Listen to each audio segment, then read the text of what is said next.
حضور کی امی جان سیدہ آمنہ جب لوگ دور جہالت میں جیتے تھے تو اس وقت حضور کی امی کے پاس اتنا علم تھا کہ حضور کی امی شاعری کرتی تھی، شاعرہ تھی حضور کی امی جان، ان کی شاعری کتابوں کے اندر موجود ہے، بہت بڑی دانشور تھی حضور کی امی جان سیدہ آمنہ خاتون سلام اللہ علیہا۔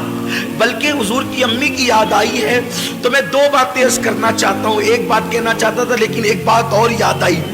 حضور علیہ السلام کی عمر جب 6 سال کی ہوئی تو اس وقت حضور کی امی کا وصال ہو گیا، حضور کی والدہ کا وصال ہو گیا۔ وصال کا سبب یہ چیز بنی کہ حضور کی عمر 6 سال کی تھی، حضور کی امی جان نے کہا میرے شہزادے محمد تم نے اپنے والد کی زیارت نہیں کی ہے، ایک کام کرو کہ تمہارے والد کی قبر یثرب میں ہے، یعنی موجودہ مدینہ منورہ، اس وقت وہ مدینہ نہیں بنا تھا، یثرب اس کو کہلاتا، یثرب میں ہے تمہارے ابا کی قبر، چلو تم نے باپ کا چہرہ تو نہیں دیکھا، تم کو والد کے مزار کی زیارت کرا کر کے لاتی ہوں۔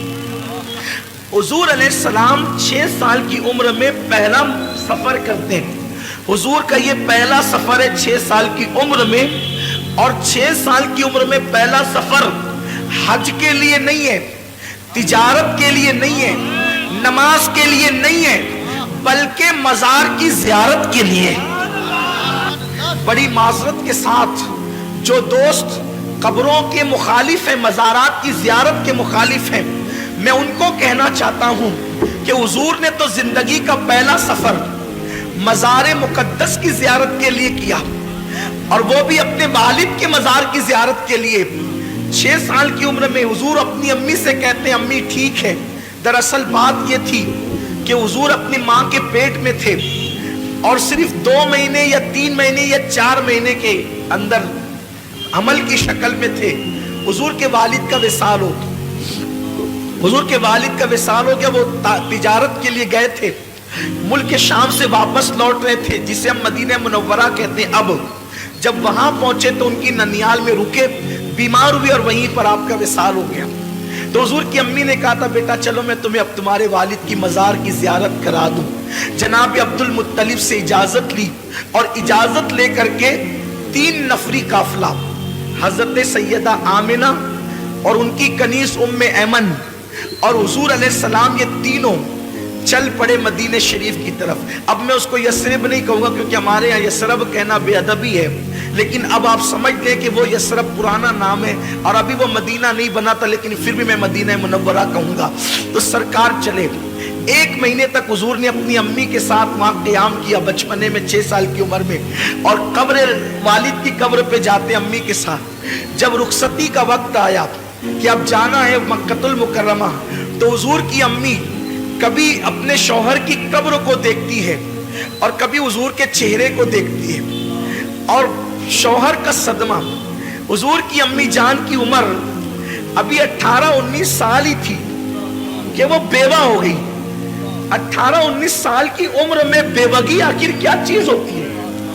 سوچیں نا ذرا، اگر کوئی عورت 19 سال کی عمر میں یتیم ہو جائے تو اس کو اتنا صدمہ نہیں ہوتا جتنا اس کو بیوہ ہونے کا صدمہ ہو۔ حضور کی امی بیوہ ہوئی ہے اتنی چھوٹی سی عمر میں، اور حضور کے والد کا وصال اتنی چھوٹی عمر میں ہوا ہے کہ ان کو ابھی داڑھی کے بال بھی نہیں نکلے تھے، بال نکلنا شروع ہوئے تھے اور ان کا وصال ہو گیا۔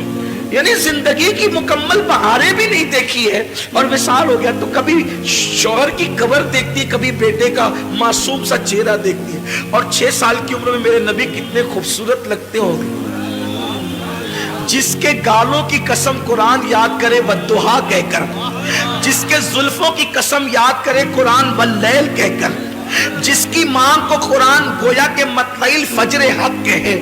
آخر اس رسول اعظم جب بچے لڑکپن کی طرف جاتے ہیں تو بڑے خوبصورت لگتے ہیں، جب جوانی کی طرف جاتے ہیں تو بڑے حسین لگتے ہیں۔ عام بچے بھی خوبصورت لگتے ہیں، تو جس کی صورت خدا بھاتی ہو اس کے شباب کا عالم کیا ہوگا؟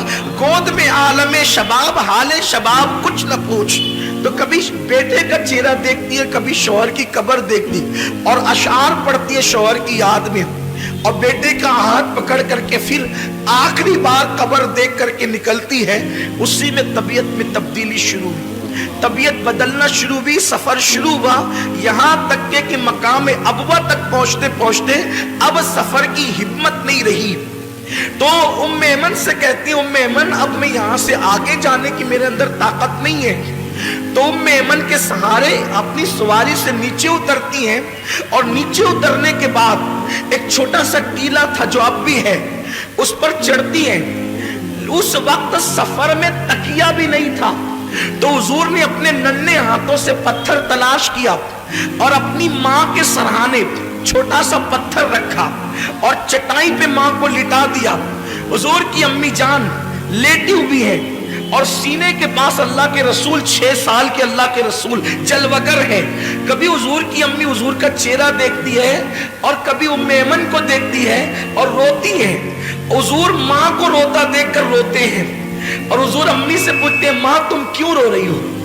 मैं जब भी अपनी माँ को माँ कहता हूँ तो सिर्फ इस नीयत से कहता हूँ कि मेरे नबी ने आमिना को माँ कह के पुकारा है, बस उस यादगार को जिंदा करना है, इसीलिए हम अपनी माँ को माँ कहते हैं। बस माँ को माँ कहने की वजह यह है कि मेरे महबूब ने आमिना को माँ कह करके पुकारा है। और अल्लाह अकबर, सारी कायनात जिसको पुकारती है, सारी कायनात जिसको पुकारती है, उसने आमिना को पुकारा है। ये मेरे नबी की माँ की शान है, ये मेरे नबी की माँ का मकाम है। हजरत आमिना खातून देखती, हुजूर कहते हैं, अम्मी तुम क्यों रो रही हो?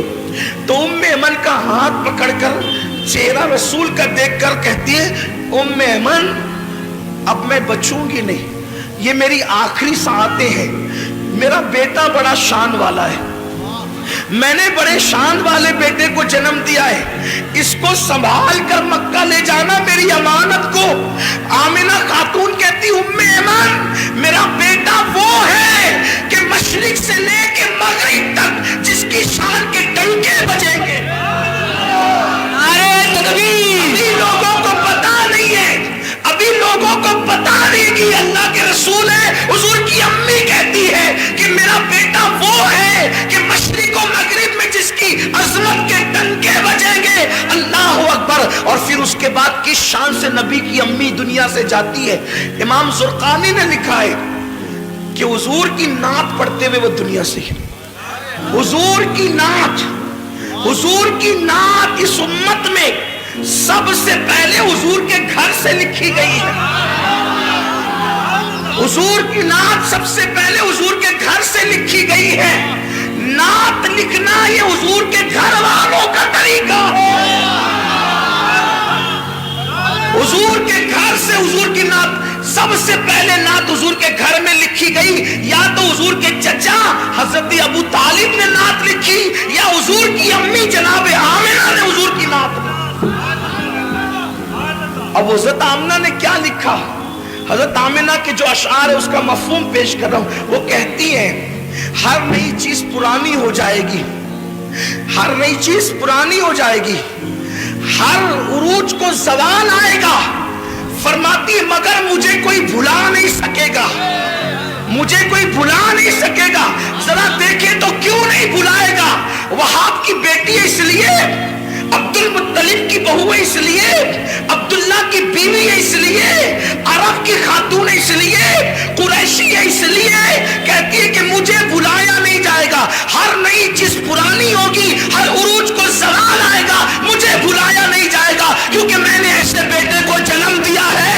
इसकी वजह से मेरा तस्करा मशरिक व मगरिब में। नारे तकबीर, नारे रिसालत, अज़मत मुस्तफा, सुभान अल्लाह, सुभान अल्लाह।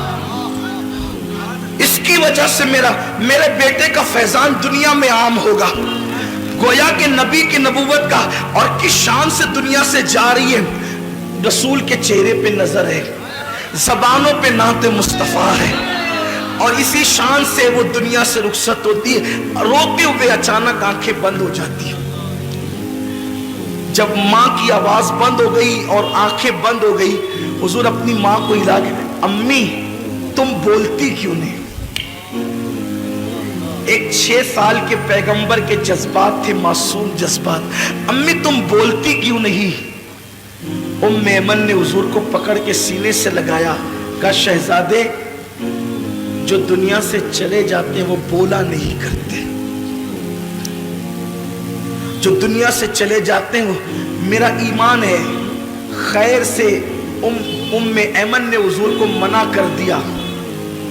अल्लाह की इसमें हजारा हिकमतें थी। अगर हुजूर दूसरी मर्तबा बोल देते ना कि अम्मी तुम बोलती क्यों नहीं, तो तारीख गवाह हो जाती कि हुजूर की मां बोल पड़ती। जिसके इशारे से संगरेजे बोलते हैं, जिसके इशारे से पागल ऊंट बोलते हैं, जिससे हरनी बातें करती है, ऐमन ने कह दिया शहजादे जो दुनिया से चले जाते हैं वो बोला नहीं करते, बल्कि उनको फिर कब्र में दफन कर दिया जाता है। तो माँ को कब्र में रखना है। मैं अपने अल्फाज के जामे में तारीखी हवाले पढ़ रहा हूँ कि माँ को कब्र में रखना है। तो हुजूर ने नन्ना सा पत्थर अपने हाथ में लिया, नन्हे से गोरे गोरे खूबसूरत हाथों में, और उस टीले को ऐमन के साथ खोदना शुरू किया। दाऊद अलैहिस्सलाम के हाथों पर अल्लाह ने लोहे को नरम कर दिया और हुजूर के हाथों पर वो टीला नरम हो गया। ऐमन के साथ मिलकर अल्लाह के रसूल ने माँ की कब्र खोदी। शायद ये पहली और आखिरी कब्र थी जिसको रसूलुल्लाह ने अपने हाथों से खोदी थी, और खोद करके फिर माँ को लिटा दिया और मिट्टी बराबर कर दी। ऐमन हुजूर को देखती है और कहती चलो मक्के चलना है। हुजूर बड़ी मासूमियत से पूछते हैं ऐमन मेरी अम्मी, ऐमन मेरी अम्मी। ऐमन ने कहा शहजादे मकाम अब्वा में क़यामत तक तेरी मां को हम छोड़ जाते। जैसे हाथ पकड़ा और नीचे उतरी, हुजूर ने हाथ छुड़ा दिया। ऐमन कहती हुजूर ने हाथ छुड़ा दिया और दौड़ते हुए कहीं चले गए। मैं ढूंढने लगी, कहीं नहीं मिले। जब मुझे कहीं नहीं मिले पे परेशान हो गई, आमिना की अमानत कहाँ चली गई, आमिना की अमानत कहाँ चली गई। जब मैं ढूंढ चुकी कहीं नहीं मिले तो मैं टीले पे चढ़ी तो क्या देखा कि हुजूर माँ की कब्र से लिपट कर रो रहे, माँ की कब्र से लिपट कर रो रहे। और मैंने ये जुमले सुने कि अम्मी तुम्हें तो मालूम था ना कि सबका कोई ना कोई है, मेरा तो तुम्हारे सिवा और कौन है। तुम भी मुझे छोड़ करके चली, बाप तो पहले ही चले गए थे, तुम भी छोड़कर रास्ते में चली। रो रहे थे हुजूर अलैहिस्सलाम। ऐमन कहती मैंने उठाया और कहा कि चलिए चलिए, यहाँ तक कि हुजूर को मैं लेकर चली। हुजूर पलट पलट कर रोते थे और माँ की कब्र की तरफ थे। ये माँ है।